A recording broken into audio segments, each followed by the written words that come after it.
దిద్దుబాటు జరగాలి అంటే కొంతకాలం కష్టపడాలి, తప్పదు. ఏళ్ళనాటి శని జాతకంలోకి వచ్చిందనుకోండి, ఎందుకు భయపడతారు? ఆయన కష్టపెడతాడు. శనైహి శనైహి చరహ, మెల్లమెల్లగా వెడుతూ కష్టపెడతాడు. కానీ ఆ కష్టపెట్టడం వల్ల ఏమవుతుందో తెలుసా అండి, గొప్ప పరిణతి వస్తుంది, గొప్ప అనుభవం వస్తుంది.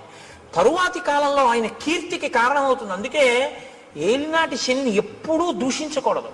మీరు ఆయన్ని నమస్కారం చేసి ప్రార్థన చేస్తే ఆయన దాన్ని ఇంకొకలా మారుస్తాడు. ప్రతిరోజు తిరగవలసిన దాన్ని గుడి చుట్టూ తిరగడంగా మారుస్తాడు భక్తి ఇచ్చి. కాబట్టి ఇప్పుడు శాపానుగ్రహం ఇందుకు ఇస్తారు, మార్పు తీసుకురావడం కోసం ఇస్తారు. వెంటనే తనకు అర్థమైంది, అయ్య బాబోయ్ ఇలా ఉండడమా.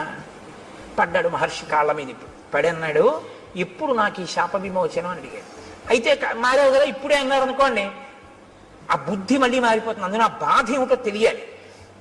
ఆయన అన్నాడు, యదా చిత్వా భుజౌ రామ త్వాం దహే ద్విజనే వనే తదా